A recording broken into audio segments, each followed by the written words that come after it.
नमस्कार स्टूडेंट्स, मैं Sunil Bhatt, lecturer mechanical engineering, government polytechnic college Dungarpur से। आज जो हम जो स्टडी कर रहे हैं, जो टॉपिक वो 106 जो सब्जेक्ट है, 100 कोड नंबर 106 मैकेनिक्स, उसके अंदर चैप्टर नंबर 2 जो कोप्लेनर फोर्सेस से रिलेटेड जो चैप्टर है, उसमें जो पहला टॉपिक हम स्टडी करेंगे that is resolution of forces, यानी फोर्सेस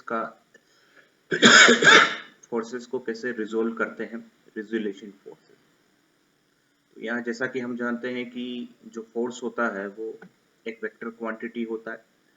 यहाँ जो ये सिंबल लग रहा है फोर्स के लिए, वेक्टर क्वांटिटी का मतलब ये होता है कि ऐसी क्वांटिटी जिसको रिकॉग्नाइज करने के लिए, जिसको प्रदर्शित करने के लिए डायरेक्शन और मैग्नीट्यूड, डायरेक्शन और वैल्यू दोनों की, न्यूमेरिकल वैल्यू दोनों की जरूरत पड़ती है। तो यहाँ पर देखिए, a force is vector quantity, that means it needs both magnitude and direction.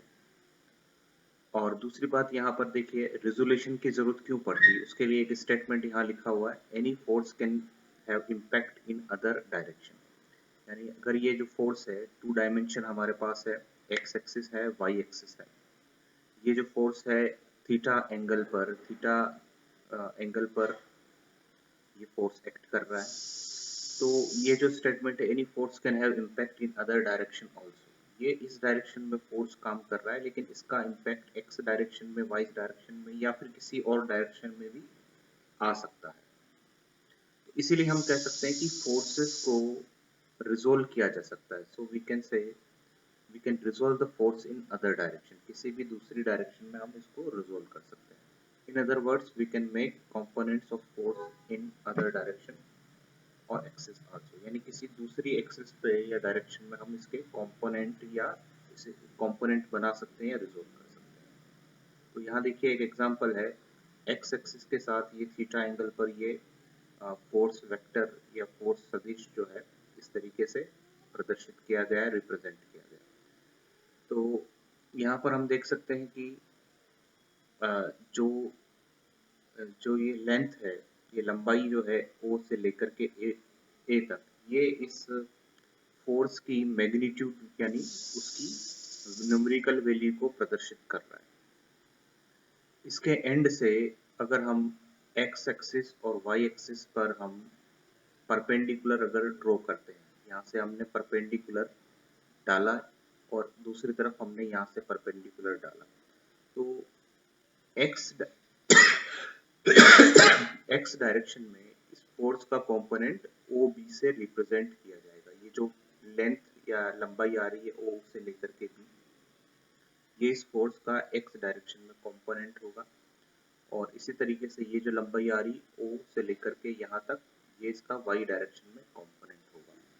तो उसको रिप्रेजेंट करने का जो तरीका होगा, एक्स डायरेक्शन में हम एफ कोस थीटा से करेंगे, वाई डायरेक्शन में एफ साइन थीटा से करेंगे। तो यहाँ पर इस तरीके से हम लिखेंगे हॉरिजॉन्टल कंपोनेंट fx, यानी x डायरेक्शन में इस फोर्स का, इस f फोर्स का हॉरिजॉन्टल कंपोनेंट होगा f cos थीटा। इसी तरीके से वर्टिकल डायरेक्शन में इस फोर्स यानी f फोर्स का कंपोनेंट होगा fy equal to f sin theta. अब इसको हम थोड़ा वेरीफाई भी कर सकते हैं या प्रूव भी कर सकते हैं। तो यहाँ देखिए, जो O, A और B, ये एक तरीके से राइट एंगल ट्राइंगल हमें यहाँ मिल रहा है, क्योंकि यहाँ पर 90 डिग्री एंगल है। तो ये एक तरीके से समकोण त्रिभुज यानी राइट एंगल ट्राइंगल यहाँ पर हमें मिल रहा है। तो जब भी हमें कोई राइट एंगल ट्राइंगल मिलता है तो उसके लिए हम पाइथागोरस थ्योरम लगा सकते हैं।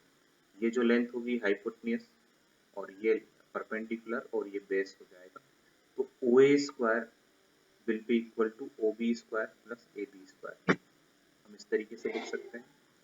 तो Pythagoras theorem, OA square will be equal to OB square plus AB square. अब यहाँ देखिए OB और AB इन दोनों की वैल्यू हम यहाँ पुट करेंगे।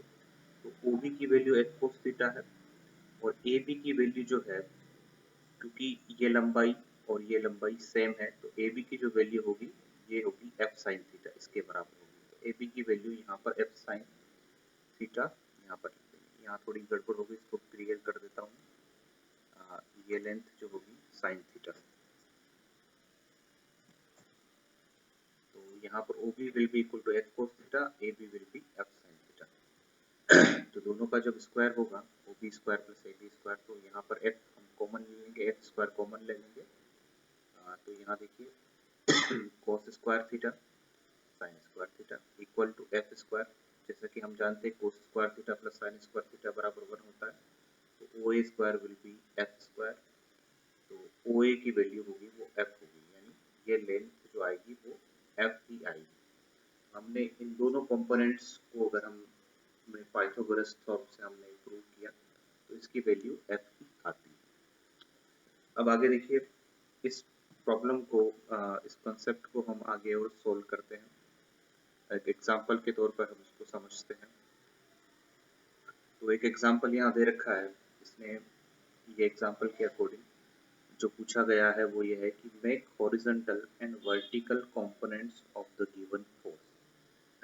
यानी XY डायरेक्शन के अंदर, XY सिस्टम के अंदर ये जो एक वेक्टर दिया हुआ है, ये हमारा फोर्स है जिसकी वैल्यू 100 न्यूटन हमें दे रखी है। तो इस 100 न्यूटन जो फोर्स है उसका x एक्सिस में और y एक्सिस में हमें कंपोनेंट निकालने हैं। यहाँ पर मैं लिख देता हूँ x एक्सिस डायरेक्शन होगी, यहाँ पर जो डायरेक्शन होगी y एक्सिस।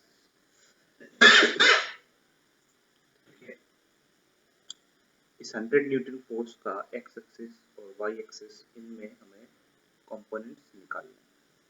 तो वापस हम देखते हैं, हॉरिजॉन्टल कंपोनेंट जो होगा Fx will be equal to F cos theta, और वर्टिकल कंपोनेंट जो होगा Fy equal to F sin theta.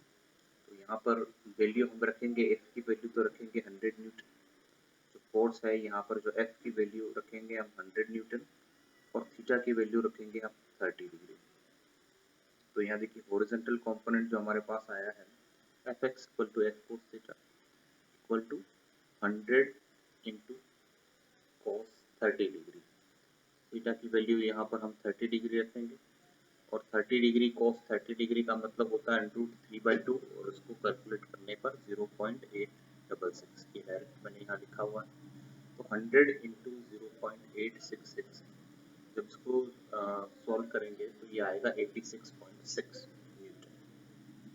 तो इस 100 न्यूटन फोर्स का जो x डायरेक्शन में जो कंपोनेंट आता है वो 86.6 न्यूटन वैल्यू आती है। इसी तरीके से वर्टिकल डायरेक्शन में जब हम करेंगे तो ये वैल्यू आएगी Fy equal to F sin theta, और Fy sin थीटा अगेन हम वैल्यू रखेंगे यहाँ पर।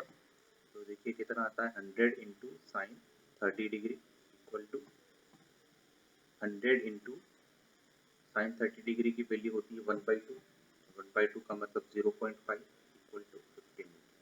तो यहाँ पर देखिए हम दोनों x और y डायरेक्शन में दोनों कंपोनेंट हमें 86.6 x डायरेक्शन में और 15 न्यूटन y डायरेक्शन में, यानी अगर इस डायरेक्शन में 100 न्यूटन फोर्स लग रहा है तो x डायरेक्शन में 86.6 न्यूटन लगेगा और y डायरेक्शन में 15 न्यूटन फोर्स लगेगा।